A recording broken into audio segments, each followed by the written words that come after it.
Bienvenidos a Del Camino, donde regresamos a la senda antigua, hoy hablando de un tema que es muy hermoso, pero también muy problemático.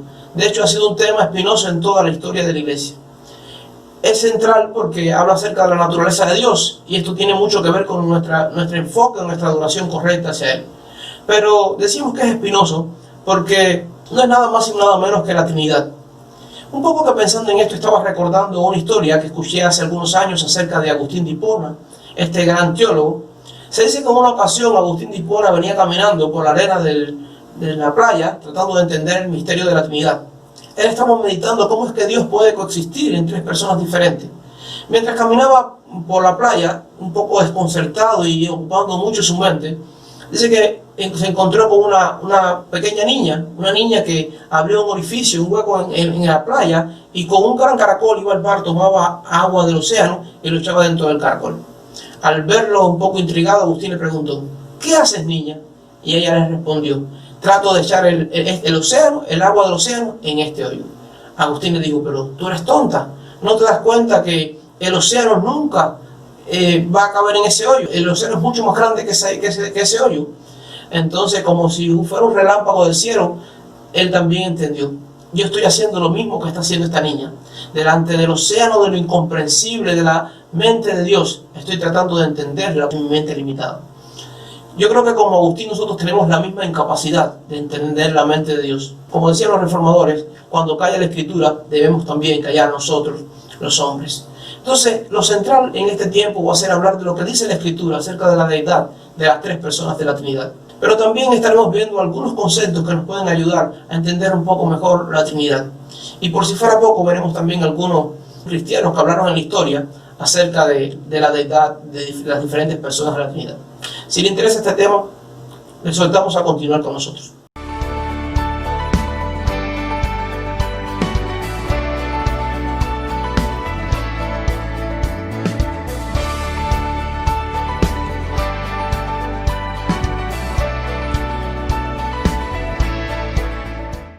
Como decíamos anteriormente, igual que Agustín, tenemos la misma tendencia a tratar de entender la grandeza de Dios con nuestra mente humana, algo que es realmente imposible.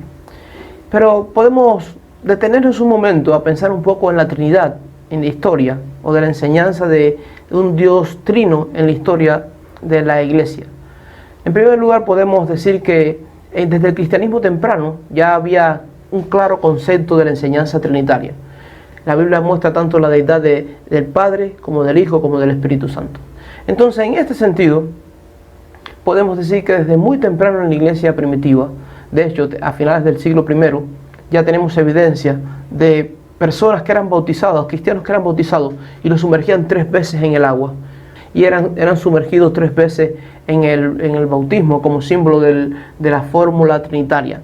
Algunas personas dicen que la palabra Trinidad, o que el término de la deidad de Cristo y la deidad del Espíritu Santo no aparecieron hasta el siglo IV con el Concilio de Nicea. Pero esto es algo que es muy incierto, esto es muy falso. De hecho, la historia nos habla de muchos ejemplos de bien temprano en la historia de la iglesia. Por ejemplo, Tertuliano. Tertuliano fue posiblemente uno de los primeros que mencionó el término Trinidad.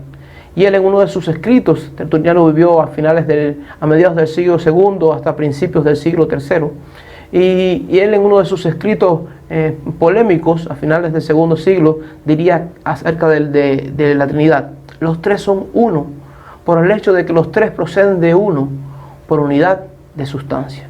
Cosa que también asegura Filipenses 2.6, así que esto no es algo que había inventado Tertuliano. Filipenses 2.6, hablando de la Escritura, dice en el versículo 5: haya pues en vosotros el mismo sentir que hubo en Cristo Jesús, el cual siendo en forma de Dios. Y esta palabra de forma de Dios, aunque mi griego está muy oxidado, tiene que ver con el término music, que significa misma sustancia. Entonces, misma sustancia, los tres son de la misma sustancia. Hay muchas pruebas que muestran, de hecho, lo temprano de la creencia de la Trinidad.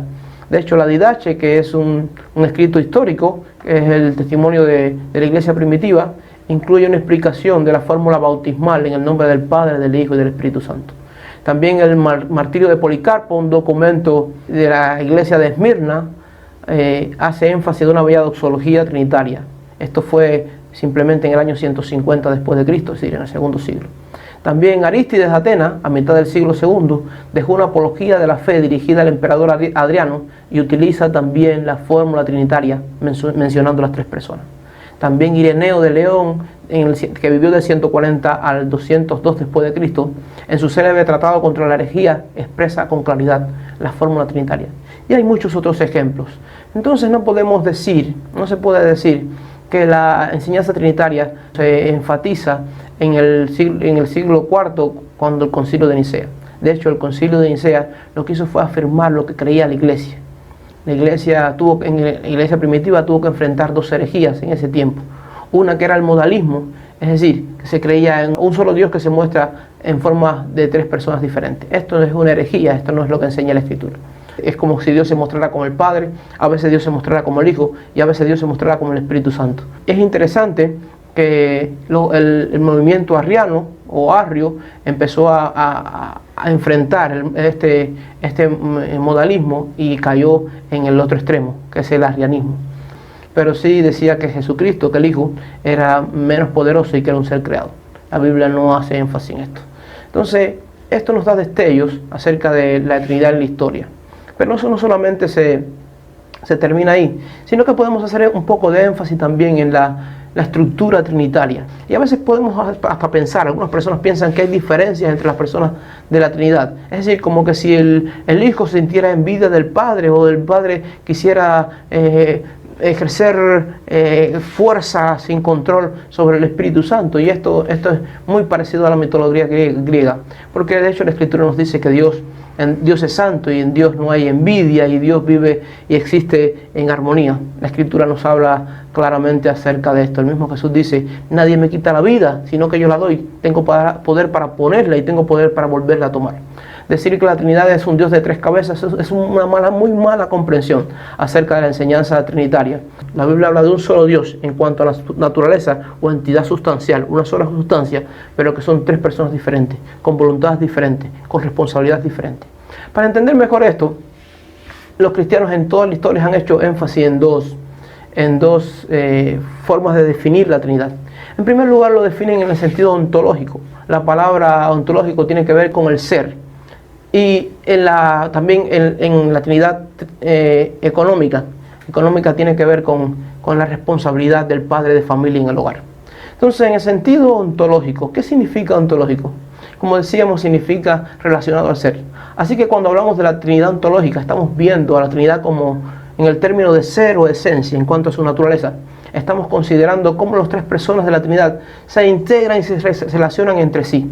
Desde la perspectiva de la ontología, las tres personas de Dios son infinitas, eternas, inmutables, y cada uno tiene los mismos atributos divinos, es decir, santo, eterno, bueno, justo. Y esto es el sentido ontológico. Para entender mejor esto, yo siempre utilizo un ejemplo que no es muy apropiado por nuestra humana limitación, pero es en el sentido de mis propios hijos. Yo tengo dos hijos, y si yo dijera en el sentido ontológico, en el sentido de ser, ¿quién es más humano? Si mis hijos o yo, aunque yo soy el padre de familia y tengo mayor autoridad, y económicamente, que lo veremos más tarde, pudiéramos decir que yo soy el que tiene la autoridad por encima de mis dos hijos. Pero si nos preguntaran ¿cuál es más humano, más ser humano?, tendríamos que coincidir en que los tres somos totalmente humanos. Y ninguno es más humano que otro. De hecho, nadie va por la calle diciendo yo soy más humano que tú. No. Alguna persona puede decir yo soy más rubio que tú, o yo soy más bonito que tú, o yo soy más inteligente que tú. Pero no vemos a nadie decir yo soy más humano que tú. Lo mismo sucede con la Trinidad. En el sentido ontológico, en el sentido de naturaleza, en el sentido de ser, en el sentido de sustancia, las tres personas de la Trinidad son iguales, totalmente divinos. Ahora, en el sentido económico es diferente. En el sentido económico, que tiene que ver con autoridad. Es como un padre que ejerce autoridad en su familia. Eso no quiere decir que sea más Dios o menos Dios, o en el sentido humano, que sea más humano que sus hijos. No, lo que quiere decir es que tiene autoridad sobre otros. En ese sentido, la primera persona de la Trinidad, el Padre, tiene autoridad sobre el Hijo y el Espíritu Santo. Esto puede aclararnos un poco la confusión que ha existido con 1 Corintios capítulo 15. Este pasaje habla acerca de la resurrección de los muertos, pero es interesante que habla también acerca de que en algún momento el Hijo va a tener que someterse debajo del Padre, Y esto no tiene ningún problema para los cristianos que entendemos la Trinidad en este sentido, ontológico y económico. Evidentemente el Hijo va a tener que someterse al Padre, y de hecho está sometido al Padre, porque el Padre es la primera persona de la Trinidad. El Hijo es la segunda persona de la Trinidad y el Espíritu Santo es la tercera persona de la Trinidad. Pero esto no quiere decir que sean menos Dios en ningún sentido. Entonces esto quizás nos pueda ayudar un poquito. En el tercer lugar, y creo que es el más importante, debemos hablar también de la Trinidad en la Escritura. En la Trinidad de la Escritura, la Biblia hace mucho énfasis acerca de la Trinidad, o la deidad de las diferentes personas de la Trinidad. De hecho, muchos detractores de la doctrina trinitaria dicen que la Trinidad no es bíblica porque el término Trinidad no aparece en la Biblia. Y yo estoy de acuerdo totalmente con eso. No que no es bíblica, sino que no aparece en la Biblia la palabra Trinidad. Porque es un concepto, una definición. Ahora, ¿eso quiere decir que no es válido? No. De hecho, a esas mismas personas que detratan el término Trinidad, si le preguntáramos si creen en la omnipresencia de Dios, nos dirían, claro que sí, claro que sí. Pero es interesante que la palabra omnipresente tampoco aparece en la Biblia. ¿Y cómo sabemos entonces que es bíblico esa enseñanza? Bueno, porque el Salmo 139 nos habla acerca de que Dios está en todo lugar y que Él llena su gloria. En otro pasaje nos dice que llena la tierra, y nadie cuestiona este término, aunque la palabra omnipresente, volvemos a decir, no aparece en la Biblia. Lo mismo sucede con Trinidad. La palabra Trinidad no aparece en la Biblia, pero sí la definición de que las tres personas de la Trinidad, hablando en cuanto a término, sí son divinos. Entonces, algunos pasajes que hablan acerca de esto, hay muchos, pero podemos hablar de algunos por cuestión del tiempo. Uno de ellos está en Hebreos capítulo 1. Hebreos capítulo 1, versículo 6, dice la Escritura: y otra vez, cuando introduce al primogénito en el mundo, dice, adorarle todos los ángeles de Dios. Y en el versículo 8 dice, mas del Hijo dice, tu trono, oh Dios, por el siglo del siglo, cetro de justicia es el cetro de tu reino. Algo interesante, en primer lugar, en el versículo 6, dice que Dios mismo, Dios el Padre, manda a los ángeles que adoren al Hijo. La Biblia habla claramente que no se puede adorar a nadie más que no sea Dios. Pero en este pasaje vemos al Padre ordenando a los ángeles que adoren al Hijo. Leyendo este pasaje, el conocido escritor Juan Bunyan del Progreso del Peregrino dijo esta frase: si Jesucristo no es Dios, el cielo está lleno de idólatras. Esto es algo que nos queda bien claro. Pero en el versículo 8 también la Escritura dice, el Padre hablando acerca del Hijo, dice, tu trono, oh Dios, cetro de justicia, es el cetro de tu reino. Entonces es interesante que el Padre está diciendo al Hijo que Él es Dios. También hay otro pasaje muy interesante, está en Colosenses capítulo 2, versículos 8 y 9, dice la Escritura, mirad que nadie os engañe por medio de filosofías y huecas sutilezas, según las tradiciones de los hombres, conforme a los rudimentos del mundo y no según Cristo, porque en Él habita corporalmente toda la plenitud de la deidad. Dice el apóstol Pablo, mira que nadie les engañe, que nadie lo venga engañando por medio de filosofías y huecas sutilezas, según las tradiciones de los hombres, según la idea de los hombres y no según Cristo, porque en Él, en Cristo, habita corporalmente toda la plenitud de la deidad. Toda, es todo. Plenitud es algo que es completo, y deidad significa mucho más que Dios. Entonces en Cristo, en su cuerpo físico, habita toda la plenitud de Dios. En Colosenses capítulo 1, que algunas personas, los detractores de la teología trinitaria utilizan, y ellos dicen que este pasaje quiere decir que Jesucristo es el primer ser creado, pero cuando analizamos este pasaje, todo lo contrario. Este pasaje lo que hace es afirmar la enseñanza de la deidad de Cristo.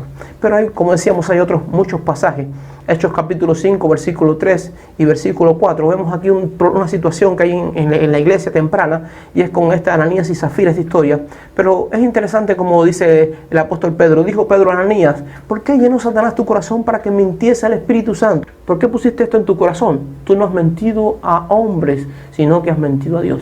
Dice arriba en el versículo anterior, que había mentido al Espíritu Santo, y en el versículo debajo dice, no has mentido a hombres, has mentido a Dios. Entonces, vemos acá también que el Espíritu Santo, la Biblia muestra que el Espíritu Santo también es Dios. Isaías capítulo 9, versículo 6, un pasaje que conocemos muchísimo. La Escritura dice, porque un niño nos es nacido, hijo nos es dado, y el principado sobre su hombro, y se llamará su nombre admirable, consejero, Dios fuerte, Padre eterno, príncipe de paz. Y es interesante porque todos estos términos son términos que se le dan a Dios el Padre. Él es el admirable, Él es el consejero, Su reino no tiene principio ni fin de día. Él es el único Dios fuerte, es Padre eterno, es príncipe de paz. Entonces, hermanos, es vital, es necesario hacer énfasis en la doctrina trinitaria. Por cuestión del tiempo no podemos ahondar más en este asunto. Pero, ¿por qué es tan vital entender la Trinidad? Si no entendemos la Trinidad, entonces vamos a minimizar el sacrificio de Cristo. Porque si Cristo no es Dios, entonces el sacrificio de Cristo no es válido.